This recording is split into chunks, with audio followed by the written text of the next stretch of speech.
Assalamualaikum warahmatullahi wabarakatuh. Forum diskusi energi untuk kedaulatan energi yang akan juga menjadi tayangan Economic Challenges spesial. Langsung saja kalau begitu saya undang para narasumber. Pertama-tama yang terhormat Menteri Energi dan Sumber Daya Mineral Bapak Ignatius Jonan. Berikutnya Direktur Utama PT Medco Energi Internasional Bapak Hilmi Panigoro. Wakil Ketua Komisi 1 DPR, Bapak Satya Widyayuda. Selamat pagi Pak Hilmi. Kemudian Ketua Umum Asosiasi Pertambangan Batubara Indonesia, Bapak Pandu P. Syahrir. Hadirin sekalian, pertama-tama tentunya pertanyaan yang perdana akan saya berikan kepada Bapak Jonan, yang juga sekaligus akan memberikan pemaparan. Tapi kita ingin Bapak untuk mendapatkan gambaran sejauh mana visi energi berkeadilan sudah dapat dilaksanakan oleh pemerintah, apa saja target yang sudah tercapai dan perlu diketahui oleh pemirsa di rumah maupun Bapak Ibu sekalian yang hadir di sini. Kami persilahkan Pak Jonan. Kalau kita berbicara energi, tadi Pak Tommy juga sudah menjelaskan bahwa sebenarnya ini tidak ada hubungannya dengan ini tahun politik atau tidak gitu. Jadi saya selalu katakan bahwa ini kalau tahun politik atau tidak, kalau di semua produk ekstraktif hampir semua itu hubungannya dengan politik hampir tidak ada ya sama sekali, karena harga itu harga komoditas baik migas maupun mineral dan batu bara itu mengikuti standar yang ditetapkan internasional. Tadi ditanyakan moderator juga Pak Tommy, kita ini kan bangsa ini bangsa besar, ada 17.000 pulau, 800 pulau lebih itu dihuni ya, inhabited, dan juga disparitas atau tingkat atau kemampuan daya beli masyarakat kita, saudara-saudara kita ini bervariasi gitu. Yang penting dilakukan itu adalah peningkatan daya beli, Pak. Tantangan paling besar adalah affordability dari seluruh masyarakat ya. Dari orang yang tinggal mulai dari Miangas sampai Rote, ya, dari Sabang sampai Merauke, ini tantangan paling besar. Banyak saudara-saudara kita, ini didata mungkin 160.000 kepala keluarga juga, itu yang bayar biaya sambung listrik 500.000 atau 550.000 lah ya plus BPN.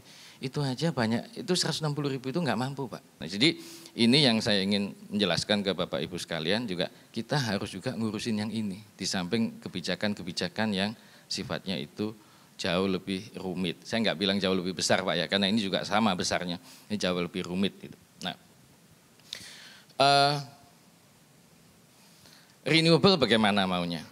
Seperti saya katakan tadi, renewable begini. Kita akan tetap mendorong renewable di kelistrikan itu sekarang sudah lebih longgar Pak ya. Jadi kami sudah bikin ketentuan yang terakhir itu semua renewable portion atau renewable energy untuk pembangkit ya, jadi IPP itu sudah nggak usah masuk RUPTL sama sekali ya. Jadi segera aja bicara B2B dengan PLN, kalau jadi RUPTL-nya nanti nyusul ya. Selama sistem pembangkit setempatnya bisa terima, bisa jalan Pak. Ini tidak ada pembatasan kapasitas, nggak ada 10 MW, 5 MW segala macam, nggak ada. Jalan aja gitu. Satu. Yang kedua gas.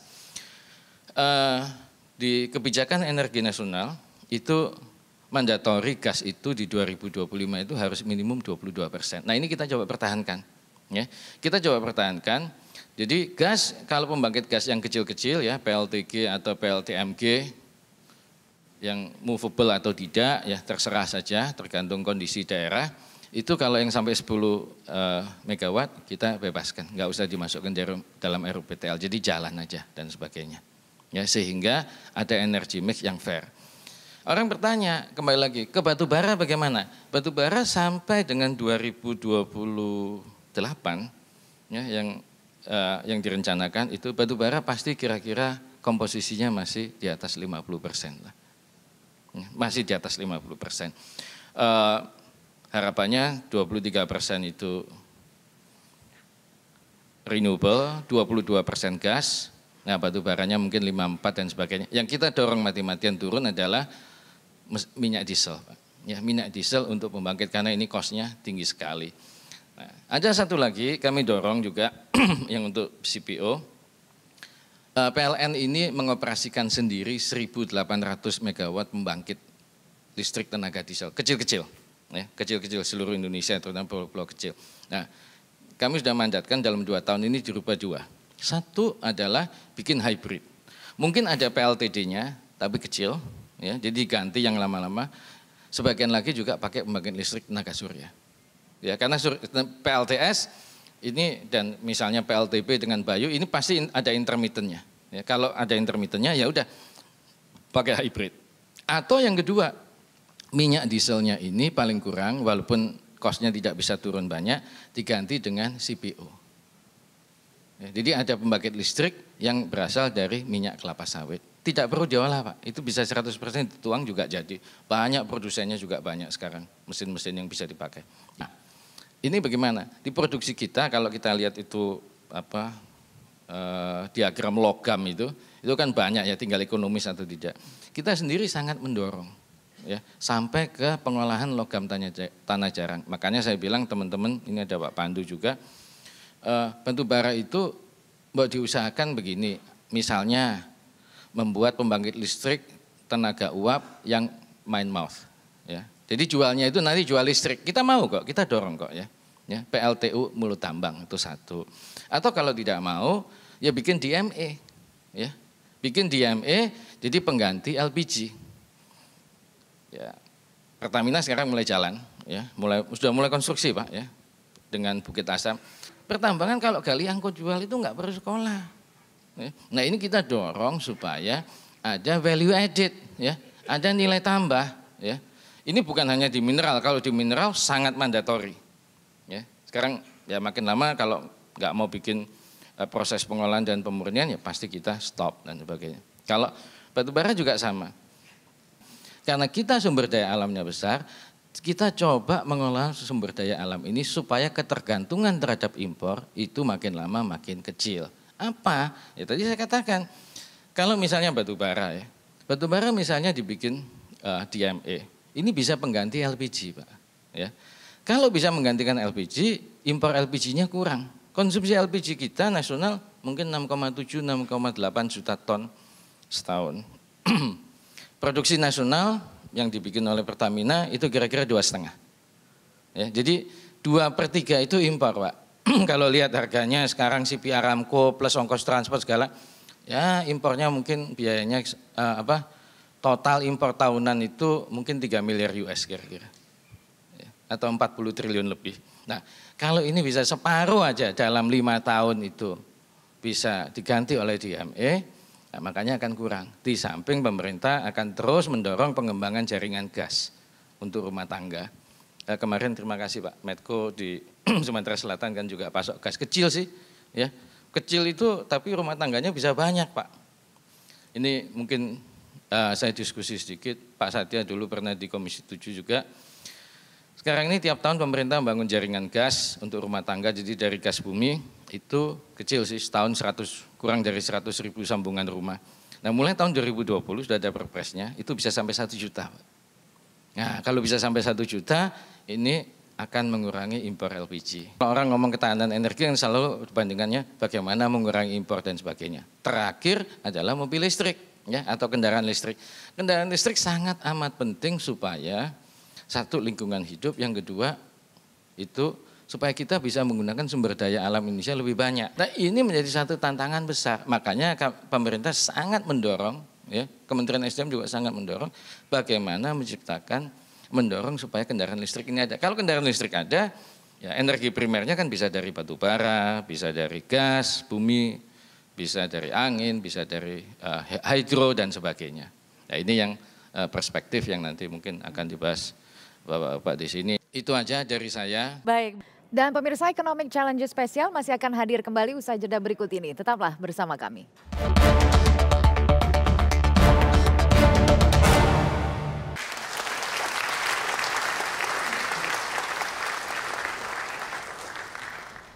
Halo pemirsa, Sektor energi menjadi sektor strategis yang tidak hanya menentukan maju mundurnya perekonomian namun juga menyangkut ketahanan ekonomi dan kedaulatan sebuah negara. Penguasaan sumber-sumber daya energi dan mineral, eksplorasi serta pengelolaan energi menjadi isu krusial di tengah transisi dan perubahan lanskap industri secara global. Bagaimana arah kebijakan dan strategi pemerintah untuk menjamin ketersediaan energi yang berkeadilan dan terjangkau oleh seluruh masyarakat? Seperti apa prospek sektor energi nasional di tengah tantangan ekonomi yang semakin berat, dan yang tak kalah penting, sampai kapan kita akan bergantung pada minyak dan batu bara sebagai sumber energi primer. Saya Kania Sutisnawinata dari Suhana Hall di Energy Building. Inilah forum diskusi energi untuk kedaulatan negeri. Indonesia adalah negara yang diberkahi dengan kekayaan sumber daya alam yang melimpah. Termasuk di dalamnya adalah sumber-sumber daya mineral dan energi yang selama berpuluh tahun menjadi penggerak ekonomi dan sumber devisa nasional. Kekayaan Indonesia tidak hanya terbatas pada sumber energi migas, mineral, dan batu bara, namun juga potensi sumber energi terbarukan yang secara bertahap mulai dikembangkan untuk memastikan ketersediaan energi yang berkelanjutan. Di tengah gejolak ekonomi global yang kurang menguntungkan, sektor energi masih mencatat hasil positif dengan menyumbang lebih dari separuh penerimaan negara bukan pajak atau PNBP sebesar 217,5 triliun rupiah atau 181% dari target APBN pada tahun 2018 lalu.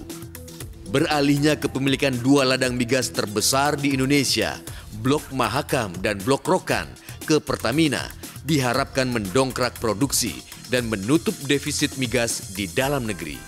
Pengelolaan Blok Rokan diprediksi mendongkrak kontribusi produksi minyak Pertamina dari 39% tahun ini menjadi 60% pada 2021. Pemerintah juga mencatat sejarah dengan mengambil alih sebagian saham PT Freeport Indonesia yang selama berpuluh tahun dikuasai perusahaan tambang raksasa Amerika Serikat, Freeport-McMoRan. Melalui proses divestasi yang tidak mudah, negara kini menguasai 51,2% saham, salah satu tambang emas terbesar dunia itu. Namun penguasaan dan pengelolaan sumber kekayaan dan energi saja tidak cukup. Konstitusi mengamanatkan kewajiban negara menjamin ketersediaan energi yang terjangkau dan merata bagi seluruh masyarakat. Visi energi berkeadilan ini diantaranya diwujudkan dengan program pemerataan dan distribusi BBM satu harga hingga ke seluruh pelosok. Perluasan infrastruktur jaringan gas untuk rumah tangga hingga peningkatan rasio elektrifikasi yang ditargetkan mencapai 99,9% tahun ini.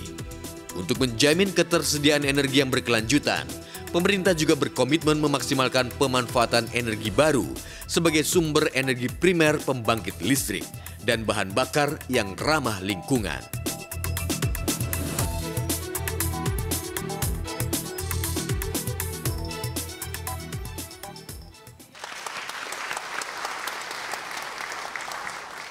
Saya ingin sebenarnya membedah lebih jauh, Pak. Tadi Bapak kan sebenarnya juga sudah memberikan pemaparan di awal mengenai pencapaian yang sudah dilakukan oleh pemerintah dalam konsep atau visi energi berkeadilan. Artinya untuk menyediakan energi, ketersediaan yang menjadi kata kunci, kemudian harga yang terjangkau dan terkendali juga menjadi kata kunci lainnya.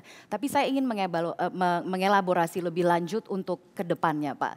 Tantangan ke depan yang dihadapi, boleh kita sekarang mulai dengan tren harga minyak mentah yang diperkirakan masih akan terus berfluktuasi, akan seberapa berpengaruh terhadap kebijakan, misalnya kebijakan BBM satu harga, Pak? Apakah ini akan bisa terus dilanjutkan ke depannya? Kalau tren harga minyak mentah dunia ya memang mengikuti demand dan supply dan banyak faktor yang di luar kendali kita di Indonesia. Ya pasti bergejolak, naik turun dan sebagainya kan. Ini komoditi itu kan prinsipnya begini, kalau bisa naik harus bisa turun gitu dan sebaliknya gitu ya. Nah, kalau terkait dengan BBM satu harga begini, ini penting untuk dipahami bahwa BBM satu harga itu secara volume kecil sekali. Ya. Secara volume itu amat sangat kecil.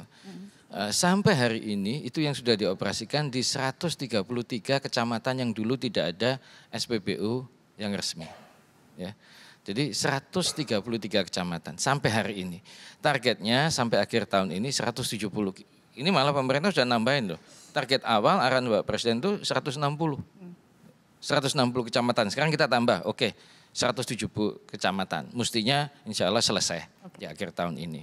Jadi tapi kalau ditanya volumenya berapa, ya volumenya berapa kan tadi kira-kira ya ini ya misalnya solar ya atau gasoil terus bensin ya yang gasolin dan sebagainya total tuh seluruh Indonesia berapa gitu. Ini di luar ini untuk konsumsi masyarakat ya ini yang di luar industri itu kira-kira mungkin 27 juta KL ya setahun. Kalau 27 juta KL kalau 170 titik ini dilayani, ini berapa sih besarnya gitu? Ada nggak 1 juta KL? Nggak ada. Ya, mungkin 100.000 KL setahun itu. Ya, jadi ini konsumsinya kecil sekali, cuma 0, berapa persen. Jadi impact-nya sebenarnya tidak ada. Kenapa? Nah, kalau impact-nya secara nasional tidak ada, kenapa ini tidak ada? Karena pemerintah ingin ada semangat keadilan sosial. Okay. Ya, jadi untuk saudara-saudara kita yang tinggal di daerah-daerah terpencil, ya daerah terdalam, ya di pegunungan yang sangat remote, itu masih ada layanan BBM dengan harganya sama, begitu. Oke. Nah untuk ketersediaannya sendiri apa catatannya Pak? Apa Nggak ada. Kalau ketersediaan itu sebenarnya sejak zaman sudah lama sekali sejak zaman lampau sebenarnya kalau mau itu availability itu pasti bisa. Ya, ini tinggal effortnya mau apa tidak mau kok. Baru sekarang kita mau ngurusin yang tidak ada SPBU-nya. Ya, banyak loh, 170 kecamatan itu banyak sekali menurut saya. Coba saya tanya Pak Sati ya, satu kabupaten itu rata-rata berapa kecamatan? 20.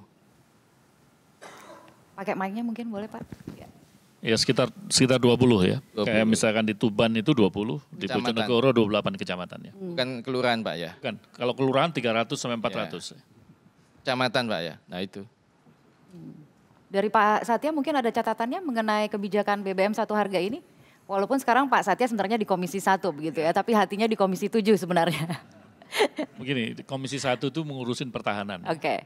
Pertahanan kita bicara mengenai ketahanan energi begitu ya hari ini. Ya. Jadi masih relevan. Iya. Jadi begini, saya ingin memberikan satu pandangan bahwa masalah energi itu ada 2 dimensi. Ya, dimensi pertama, dimensi yang menyangkut mengenai bagaimana kita memonetisasi daripada sumber daya alam yang kita miliki. Ya.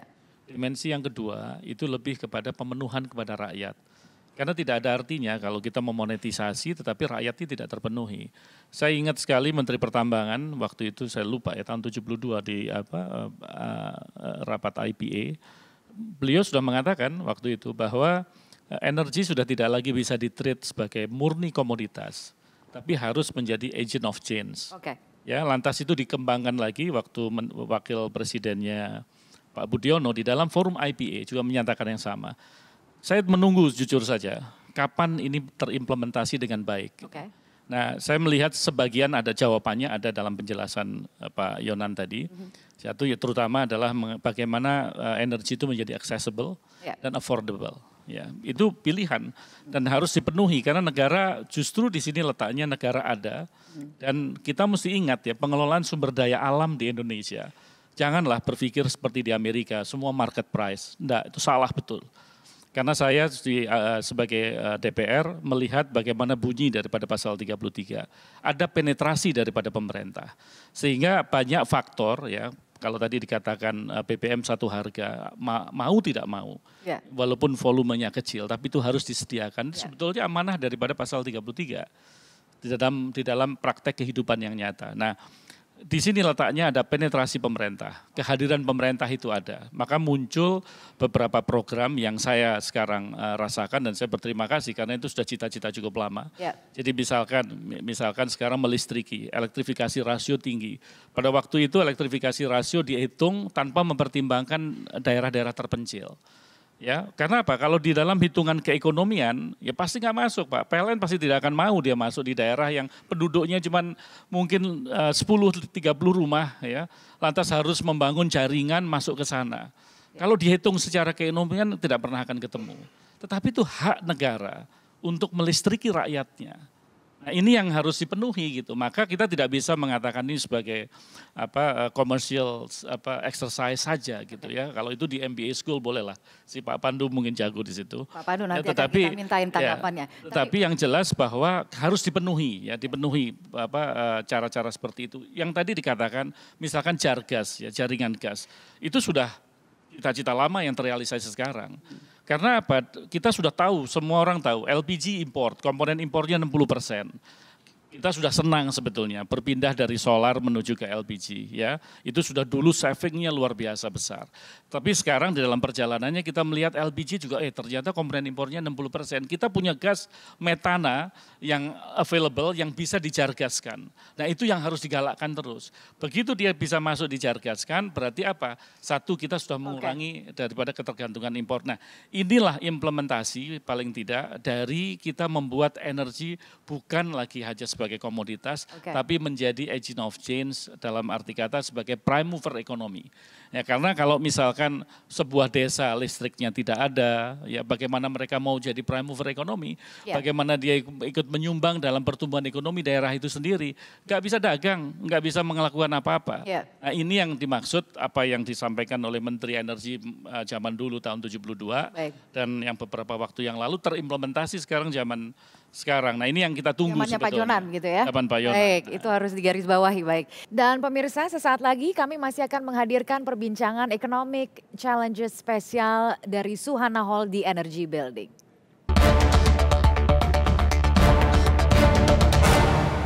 Sebelum saya beralih lagi ke Pak Jonan, saya ingin meminta tanggapan dari Pak Hilmi terlebih dahulu mengenai konsep Bapak sebagai pengusaha begitu ya, melihat kebijakan pemerintah di sektor energi. Anda adalah pengusaha migas, tadi dikatakan bahwa yang sekarang dikedepankan adalah bagaimana membuat energi itu accessible dan affordable. Tanggapan Pak Hilmi. Oke, jadi memang konsep energi sebagai prime mover itu udah lama. Dan kita sering diskusi nih, tapi memang akhirnya kembali ke implementasi. Hari ini kalau kita bicara government take ya, untuk existing kontrak kita dengan pemerintah, itu masih tinggi sekali. Ya. Itu kalau gas itu 65%, kalau minyak bisa sampai 85%. Yeah. Kalau kita mau jual gas harga $2 dan masih untung, nggak mungkin. Investasinya nggak kembali. Kalau kita kasih contoh gini lah. Di Amerika sekarang pengusaha gas bisa untung dengan jual gas di Henry Hub, which is $2,5, $2,4. Tapi mereka hanya motong gross royalty 6%. Setelah itu dari keuntungan dipotong 30%. Itu harga gas $2 tuh masih untung. Kenapa? Karena cost dolar itu rendah. Di kita ini apalagi lapangan besar, paling-paling costnya 30 sen, 40 sen. Ya.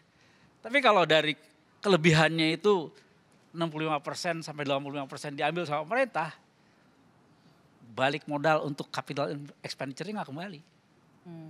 Jadi makanya saya kira ya harus semualah kita sama-sama, amin. Dengan senang hati kita sebagai pengusaha apalagi bisa ikut mensejahterakan rakyat, kita juga semua senang. Affordability is one thing, tapi return on investment, yang namanya pengusaha ya harus kembali dalam modalnya. Jadi harus tetap untung juga begitu ya Pak ya. Jadi artinya sekarang bagaimana catatan dari kalangan pengusaha mengenai kebijakan? Saya pikir kalau misi affordability ini akan diimplementasikan secara serius, supply tetap ada dan banyak, ya harus dirubah.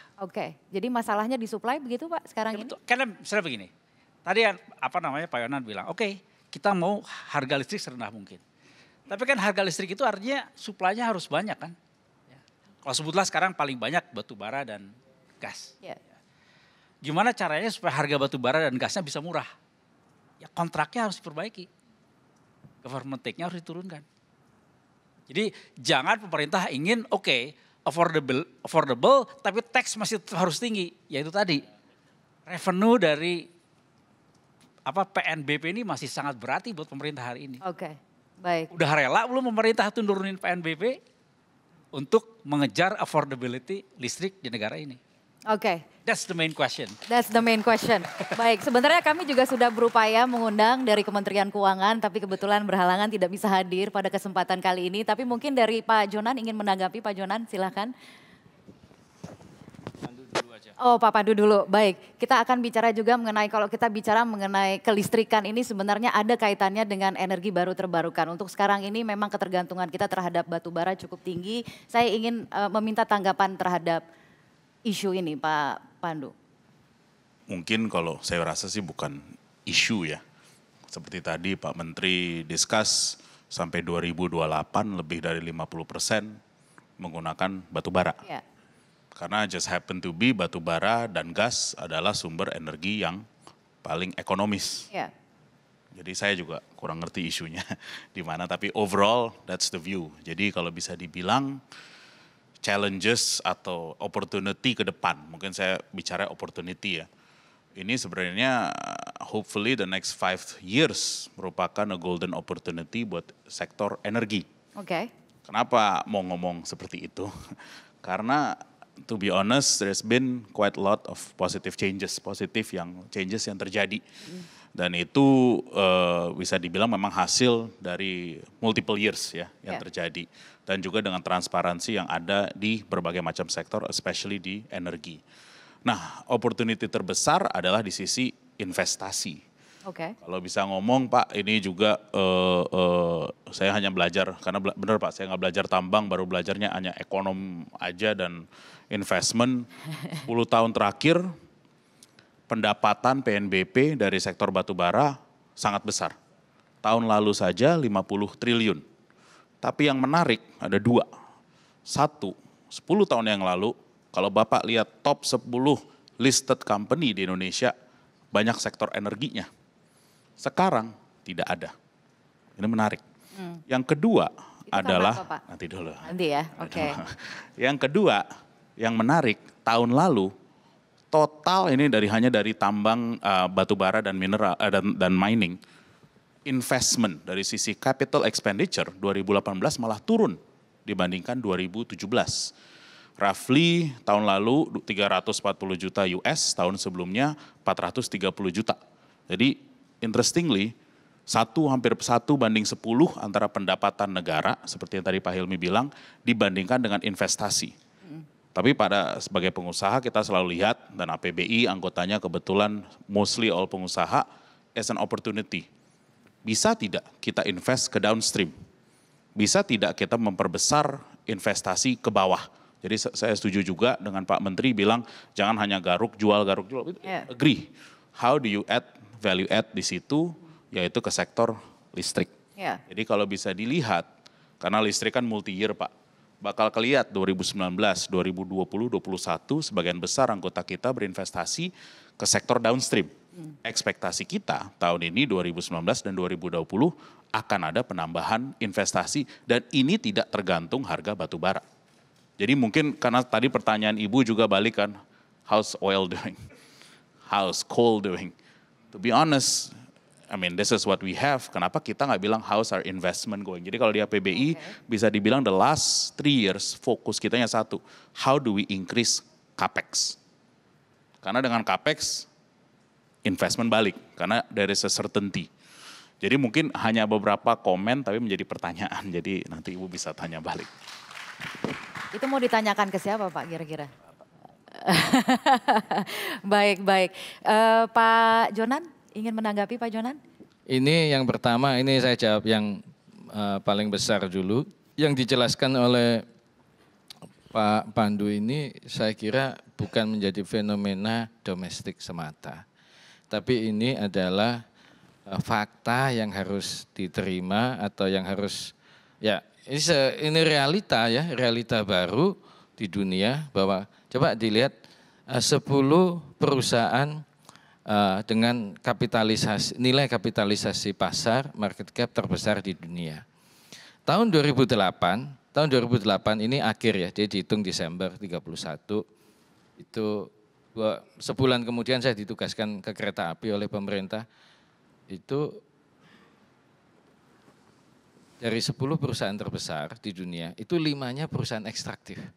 Ya. Ada, saya nggak usah lihat, saya pasti hafal. Ada Exxon, ya, ada PetroChina, ada Sinopec, ada Royal Dutch Shell, dan ada Gazprom. Ya. Ini 10 tahun lalu loh. Ya. Bukan satu generasi yang lalu, bukan. 10 years ago, 1 decade.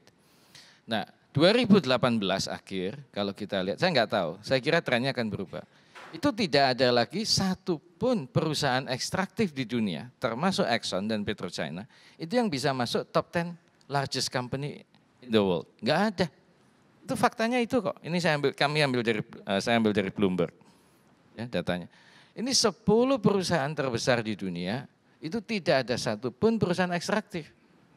Kalau kita lihat Freeport McMoran, ya, listed di New York Stock Exchange, itu waduh mungkin 100 besar juga nggak masuk. Ya. Mungkin nilai pasarnya di bawah 20 billion, ya kira-kira Pak ya. 20 miliar US cuma. Ya. Coba ini lihat di sini. Dan kalau kita lihat di 2018, dari 10 perusahaan terbesar di dunia, itu mungkin hanya 3 perusahaan, kalau nggak salah. 4 lah ya, 3 perusahaan yang umurnya lebih tua dari rata-rata kita di sini. Ya. Yang usia perusahaannya itu hanya 3 yang rata-rata lebih tua dari kita di sini. Itu aja. Ya. Tapi 7 lainnya saya yakin jauh lebih muda dari sekurangnya 2/3 dari penduduk yang ada di ruangan ini. Nah, coba lihat itu. Masa ada yang lahir tahun 2004 di sini? Ada kali Pak. Hah? Ada ya? Di belakang-belakang Pak. Enggak ada juga, 2004 bagaimana? Tahun 98 aja mungkin sudah jarang. Ya. Yang dari Adaro lahir tahun berapa? Pasti bukan 98 ya, Bu ya? Betul ya? Anaknya mungkin 98 ya Bu? Ya Bu Ira ya? Ya. Ini saya nggak tanya umurnya Ibu, ini contoh aja. Nah, ini bukan fenomena, ini realita yang harus kita terima gitu. Bahwa trennya ke depan itu adalah kalau dulu orang punya emas itu kekayaan. Ya. Tapi sekarang bukan itu kekayaannya. Ya. Value yang lebih besar ada. Itu buktinya di situ. Coba lihat. Nah, ini menjawab pertanyaan Pak Pandu. Jadi ini ya teman-teman yang di industri ekstraktif ya, yang bersama saya ini, kita nggak usah terlalu baper sih, ya kan? Okay. Ya coba aja bikin, makanya pemerintah itu sangat mendorong adanya penciptaan value added. Okay. Ya mbak begini, bikin misalnya perusahaan oil and gas ya, itu bikin aja. Kalau mau, oke, DMO-nya disesuaikan, saya sepakat. Kayak batu bara, Pak, kalau saya bikin DME, distribusi lokal, itu termasuk alokasi DMO enggak? Sepakat. Gas juga sepakat. Bikin industri petrokimia. Okay. Ya, jadi value-nya itu ada Pak. Ya, value-nya ada. Kalau enggak makin lama makin enggak masuk ini. Ini coba dilihat di sini. Enggak masuk. Nah, kalau menanggapi Pak Helmi saya sepakat. Jadi gini aja. Ya, yang mau diajukan aja rubah sistem pembagian. Ya, jadi pakai sistem tax and royalty seperti di Amerika, kita memperkenalkan dengan nama gross plate, diajukan aja kita rubah Pak. Kalau kita renegosiasi diturunkan, wah ini nanti bisa berimplikasi terhadap proses hukum Pak. Ah itu. Dulunya sudah janji mau segini kok, ngapain menteri ini nurunkan kan? Nah, dapat apa ini menterinya gitu. Nah ini yang bahaya Pak. Dan pemirsa, sesaat lagi kami masih akan menghadirkan perbincangan Economic Challenges spesial dari Suhana Hall di Energy Building.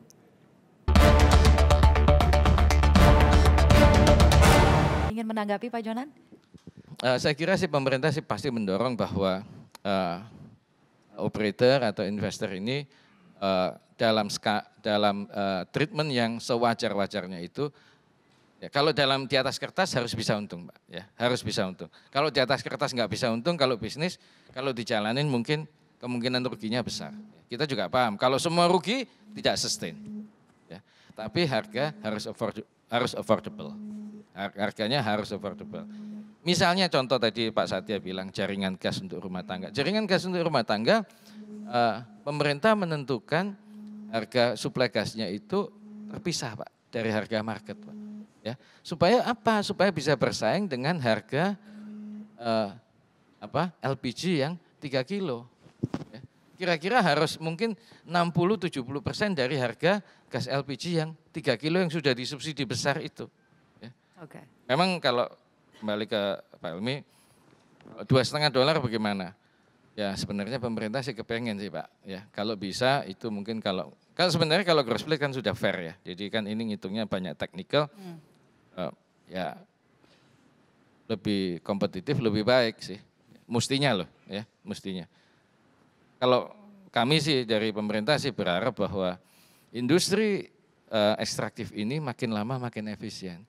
Ini kalau mungkin mau dicatat ya, atau diingat-ingat omongan saya ya, kita kalau lihat 10 perusahaan terbesar di dunia tahun 2018, saya punya keyakinan pribadi ya, satu hari dari top largest company in 2018 itu akan mengakuisisi perusahaan ekstraktif.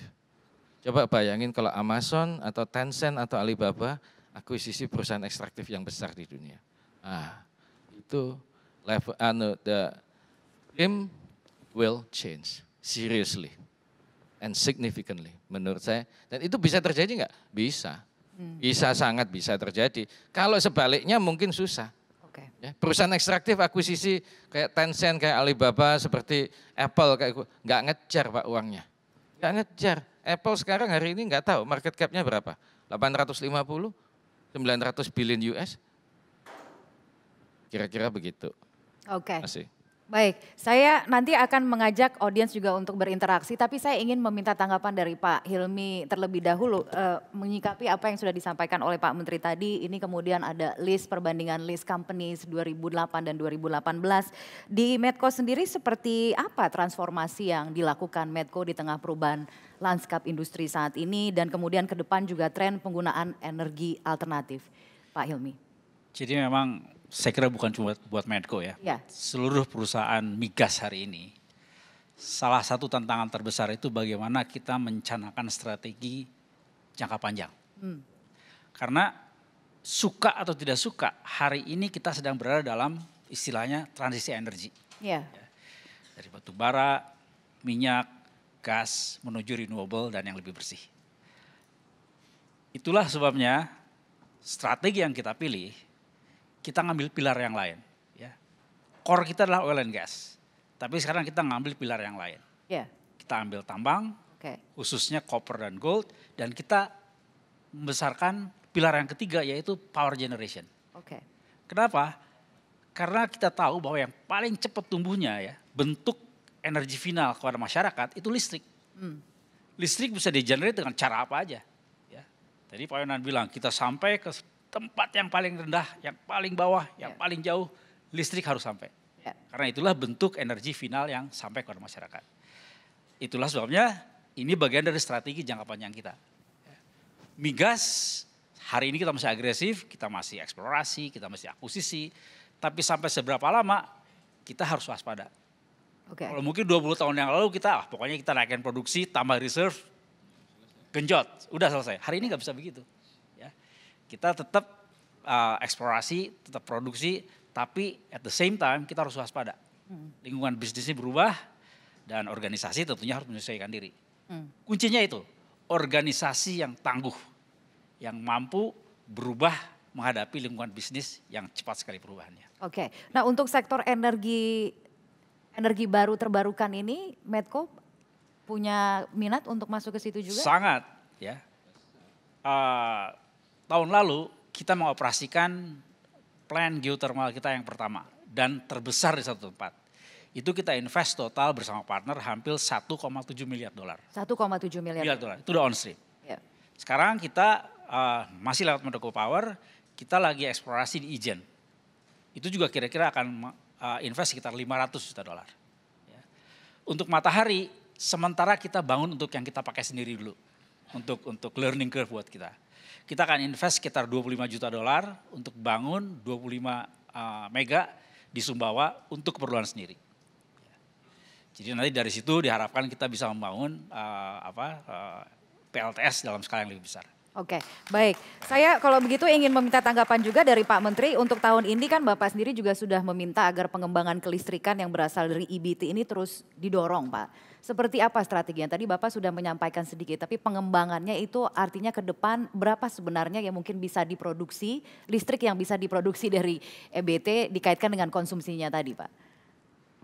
Iya, ini kalau renewable ini orang selalu tanya gitu ya, Pak tantangannya apa? Seperti saya katakan tadi, ini tantangannya itu affordability-nya masyarakat untuk beli listriknya berapa. Oke. Nah itu kira-kira. Nah kalau misalnya kita coba kembangkan itu, ini arahan Bapak Presiden ya, ini di setiap daerah itu kita memanfaatkan kelebihan atau keberadaan atau output dari daerah itu masing-masing. Bisa beda-beda ya, kalau yang punya sungai besar-besar, ya itu bikin pembangkit listrik tenaga air atau hidro. Kalau yang punya sumber daya panas bumi, ya bikin pembangkit listrik tenaga panas bumi, ya atau geothermal. Kalau yang punya angin, ya anginnya banyak sekali seperti di Sulawesi Selatan, nah, bangun pembangkit listrik tenaga bayu. Jadi ini macam-macam. Ya. Memang kalau pertanyaannya begini Pak, ini kalau macam-macam ya harganya macam-macam, sepakat gitu ya. Tapi yang akan jauh lebih sulit kalau di daerah itu tidak ada terus kita mengadakan. Nah, ini pasti kalau renewable pasti jauh lebih sulit. Ya. Kalau nggak ada sungai besar-besar terus mau bikin apa? Pembangkit listrik tenaga air. Ya bisa bikin dam, ya, bikin waduk, tapi investasinya jauh lebih besar. Gitu. Nah ini yang kita coba dorong masing-masing. Ini ada rekan dari PLN juga. Ya ada Pak Joko. Pak Joko ini tanggung jawab renewable Pak. Ya memang penampilannya bukan renewable tapi ini tanggung jawab renewable. Ya gitu ya. Ya kalau penampilan renewable itu bayangan saya penampilannya agak milenial Pak. Ya, gitu. Tapi nggak apa-apa, anaknya masih milenial Pak. Ya. Nah ini yang menurut saya ya kalau kita dorong, ini harganya mestinya karena teknologinya makin berkembang, harganya makin terjangkau. Makin terjangkau tuh berapa Pak? Ya gini. Ya, selama ini kan tambah renewable terus, ya, tidak mempengaruhi dari biaya pokok produksi kelistrikan nasional itu yang signifikan, ya, tidak mempengaruhi sih yang signifikan. Sebenarnya biaya pokok produksi yang signifikan itu kalau misalnya satu harga minyaknya naik, ya, dua kurs rupiah melemah, nah, ini dua ini signifikan. Ya. Tapi selama ini renewable kita jaga supaya bisa kompetitif. Saya kasih contoh, memang ini jadi debat panjang sekali. Nah, contoh begini, pemerintah sekarang mendorong untuk masyarakat itu pasang rooftop solar panel. Iya. Ya, gitu. Bapak juga sudah pasang di rumah Pak? Oh ya, saya sudah pasang dari tahun 90-an. Ya, sekarang udah mungkin di rumah saya itu 15,4 kWp kali, ya, atau 15.400 watt lah kalau bahasa orang umum gitu ya. Lumayan ya. Penghematannya besar, mungkin kira-kira separuh lebih lah, 60% penghematan dari tagihan listrik sebelumnya. Istana juga udah pasang, Istana Negara dan Kompleks Istana Merdeka itu pasangnya besar, 260.000 watt. Ya, udah pasang. Kantor saya pasang 150.000 dan sebagainya. Nah ini kita dorong supaya apa? Supaya penggunaan renewable ini makin lama makin besar.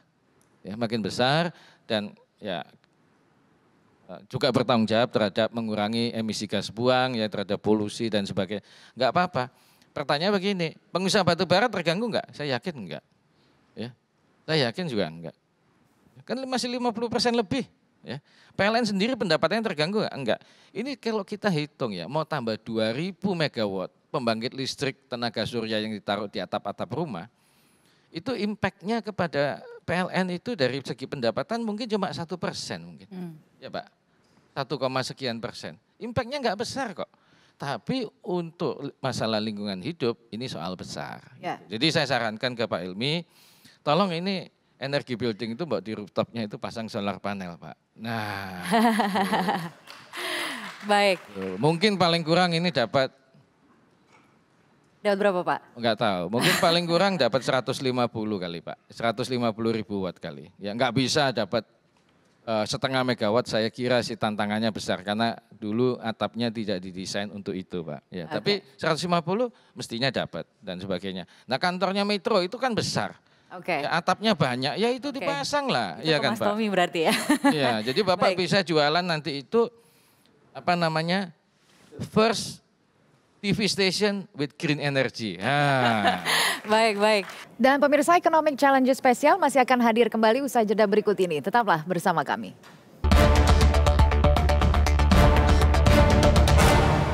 Pak, boleh kita ambil 1-2 pertanyaan Pak, ini masih ada kaitannya sebenarnya yang ingin saya tanyakan juga mungkin berkaitan dengan kebijakan B20. Di sini sudah hadir ada dari Badan Pengelola Dana Perkebunan, Bapak Dono mungkin ingin menyampaikan pertanyaan kepada Pak Menteri. Kami persilahkan 1-2 pertanyaan ya sebelum kita, atau pandangan juga boleh. Nanti saya yang akan bertanya mengenai kebijakan B20. Kami persilahkan Bapak. Terima kasih, hanya kami mengharapkan kalau bisa, ini harapan bukan pertanyaan tentunya karena komunikasinya sudah rutin kita lakukan. Untuk percepatan saja Pak, jadi bukan hanya B20, B30 sesuai arahan dari Bapak Presiden kan dipercepat di tahun ini kalau bisa di kuartal keempat. Yang sedang kita kembangkan ini perlu dukungan dari kementerian khususnya kebijakan untuk green fuel tadi Pak. Green diesel, green gasoline, sama green aftur. Baik, percepatan itu berarti hanya menyampaikan harapan begitu ya. Langsung saya persilahkan Pak Menteri, kalau untuk perizinan ini, ada 186 ya Pak yang sebenarnya sudah dipangkas. Iya, ini kalau tentang perizinan, ini kayak PLTA gitu ya. PLTA sebenarnya kalau misalnya mau dibangun, untuk kepentingan sendiri, misalnya untuk industri heavy industry, ya, yang konsumsi listriknya besar, misalnya untuk industri pengolahan dan pemurnian atau istilahnya smelter, itu boleh aja. Itu kirim surat ke saya, minta izin operasi atau bikin izin wilayah usaha sendiri, saya kasih kok. Tidak harus menggunakan PLN, sebenarnya nggak harus sih. Ya, kalau industri besar sekali mau bangun sendiri segala macam, oke saya, ya itu nggak masalah. Nah. Cuma kalau misalnya yang lain-lain ya memang izinnya harus diurus. Ya, izinnya harus diurus. Mengenai listrik B2B, ini gini, negosiasinya kalau mau jual listrik ke PLN itu pasti negosiasinya berdasarkan B2B. Ya, tapi penetapan harga akhir itu ada di Menteri, karena ini konstitusinya nyebut begitu. Ya. Tarif tenaga listrik itu ditetapkan oleh pemerintah. Nah gitu. Baik. Ya, ini undang-undang kelistrikan ada, undang-undang dasar yang sebagai landasan sebagai konstitusinya juga ada begitu. Ya. Harga gas juga akhirnya, harga gas itu biasanya B2B dulu Pak. Pak Ilmi produksi gas mau jual kemana gitu ya, B2B ya Pak ya. Nah, nanti SKK Migas kirim ke saya Pak gitu. Setuju enggak harga segini? Gitu. Baik. Kalau saya tidak setuju ya tidak jadi. Gitu. Lokasi gas juga sama. Ya betul gitu ya Pak ya. Nah gitu. Makasih. Baik, terima kasih Pak Menteri. Dan pemirsa, perbincangan dalam Economic Challenge spesial masih akan kami hadirkan seusai jeda berikut ini. Tetaplah bersama kami.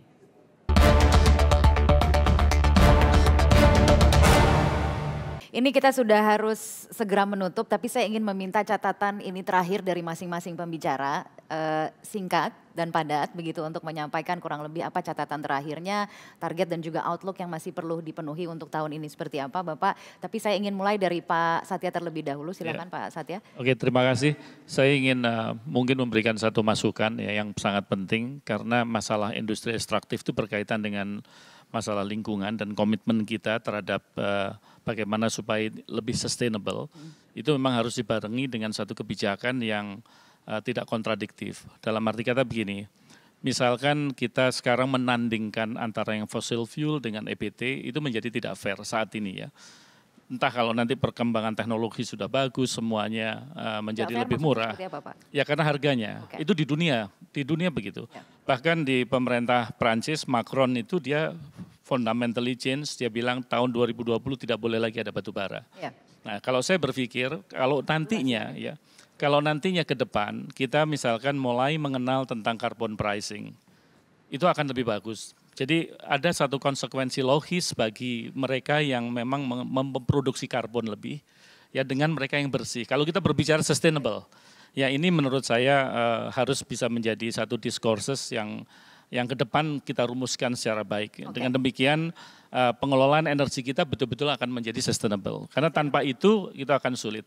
Yang kedua catatan mungkin saya ingin supaya tidak misunderstanding. Saya khawatir sekali kita itu dibatasi dengan Undang-Undang Dasar 45 pasal 33. Jadi mohon semua pemikiran yang cemerlang dari kaum industriawan dan lain sebagainya harus dalam bingkai itu. Jadi misalkan tax and royalty itu tidak bisa itu diterapkan karena itu against daripada pasal 33. Baik. Kontrol dari pemerintah tidak ada. Maksud saya ini perlu diketahui selagi kita masih berkonstitusi pakai Undang-Undang Dasar 45 pasal 33 itu banyak batasan-batasan yang mungkin menjadi tidak favorable. Tapi itu yang harus dihadapi dan saya yakin bahwa energi ini untuk rakyat. Oke, baik Pak Hilmi. Jadi memang kalau kita bicara migas hari ini ya, kita tahu salah satu yang sangat mengganggu adalah turunnya produksi. Nah, supply ini hanya bisa dinaikkan kalau kita memberikan iklim investasi yang menarik. Ya. Nah, migasnya macam-macam ya, ada eksplorasi, ada pengembangan, ada enhanced oil recovery, malah ada non-conventional. Jadi harapan saya nih ke pemerintah agar supaya kontrak kerjasama ini harus fleksibel, jangan cuma satu macam. Berikanlah kita flexibility untuk menegosiasikan bentuknya. Mungkin namanya nggak harus tax royalty, ya, tapi dari segi keekonomian yang mendekati itu. Sehingga resources yang hari ini tidak terdevelop bisa dikembangkan secara ekonomis. Itu aja, terima kasih. Baik Pak Hilmi, ke Pak Pandu dulu sebelum terakhir nanti ditutup oleh Pak Menteri. Pak Pandu silahkan. Ini mungkin setengah jualan, setengah dongeng Pak. Buat terakhir aja, karena saya orang kenal main batu bara tapi juga banyak main teknologi. Jadi ini saya cerita 30 detik aja. 3 tahun lalu kita sama teman-teman bikin perusahaan e-commerce namanya Shopee. Sekarang orang tahu Shopee nggak kecil lah. Nah di bisnis energi yang saya lihat nih, kebanyakan bisnisnya itu B2G, government. Makanya diskusi kita selalu menyangkut government. Never been B2B atau B2C. Nah ini memang sesuatu yang lagi dipikirkan. Pertanyaannya, bagaimana sih industri teknologi bisa di industri energi? Jadi sekarang contoh Pak, saya juga kebetulan kita banyak investasi untuk solve that issue baik dari sisi extracting lebih efisien atau delivering energi lebih murah. Contoh di Indonesia kita baru invest perusahaan namanya Surya dengan Tokopedia. How can it deliver a price that is much cheaper? Nah ini Pak, makanya saya sangat optimistis. The next 5 years can be a revolution. Kenapa? Karena kita semua sekarang, seperti kata Pak Hilmi, sedang mengalami transisi. Dan saya selalu ngeliat tadi slide-nya Pak Menteri, saya selalu bayangin 5 tahun dari sekarang kayak gimana ya, 10 tahun dari sekarang gimana ya. Jadi itu memang harapan dari kita, asosiasi bilang APBI Pengusaha Batubara, kita juga tahu ke depannya pun selalu bisa berubah. Tapi saya melihat itu secara optimistis dan saya harus percaya role teknologi itu akan sangat besar nantinya di sektor energi. Baik. Pak Jonan. Iya, terima kasih. Ini diskusinya sih menarik sekali ya. Jadi pemerintah akan berusaha terus itu mengurangi perizinan semaksimal yang bisa. Ya. Jadi ya kalau perlu ya kita adakan amandemen undang-undang sepanjang bingkainya itu masih Undang-Undang Dasar 1945. Nah ini yang penting. Nah belakangan memang tantangan yang terbesar banyak ya, ada lingkungan hidup ya, ada akseptabilitas masyarakat dan sebagainya. Ini yang tidak bisa kita ignore ya, ada otonomi daerah dan sebagainya. Ini yang akhirnya kita mendorong supaya ini makin lama prosesnya makin simple. Satu. Yang kedua, pemerintah juga sangat mendorong itu adanya kegiatan industri, sektor apapun juga, termasuk sektor ekstraktif ya, itu yang makin lama makin efisien. Ya. Yang makin lama makin efisien. Kenapa? Kalau tidak makin efisien, saya kira akan tertinggal. Karena ini proses transisi, energinya saingannya banyak sekarang Pak. Ya. Ada ada renewable, ada apa dan sebagainya. Sekarang tidak harus dari batu bara, tidak harus dari gas, ya dari yang lain juga bisa gitu ya. Ini yang memang jadi satu refleksi penting untuk ke depan itu bagaimana kita bisa juga sama-sama itu mendorong makin lama makin efisien. Sepanjang ini bisa menghasilkan harga yang kompetitif untuk konsumen, kita pasti akan rubah. Ya.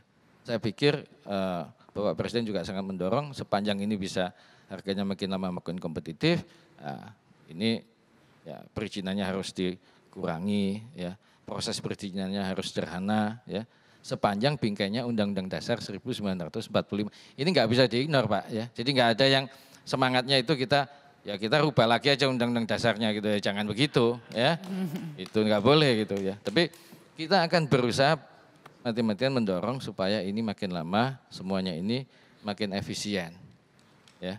Karena kan kalau industri ekstraktif ini kan mudah, menurut saya mudah Pak, ya. Separuhnya yang bikin Tuhan kok, iya kan? Betul ya, uang sudah ada sebelum kitanya ada kok barang ini, ya. Kan tinggal kita mengekstrak, terus mengolah dan sebagainya gitu. Jadi ini diharapkan sekali lagi itu harus makin efisien. Itu aja sih, kuncinya itu the game is on the efficiency. Oke, ya. Baik. Kita sangat dorong itu. Baik, tepuk tangan yang meriah untuk para narasumber kita, terutama kepada Pak Jonan, Pak Hilmi, Pak Satya, dan juga Pak Pandu. Terima kasih sekali lagi telah hadir bersama kami dalam Economic Challenges spesial untuk hari ini. Dengan demikian, berakhirlah sudah perbincangan dalam diskusi kita yang bertajuk Forum Diskusi Energi untuk Kedaulatan Negeri yang kemudian kami kemas dalam Economic Challenges spesial. Saya Kania Sutisnawinata, sekali lagi terima kasih atas perhatian Anda. Kita jumpa kembali di lain kesempatan.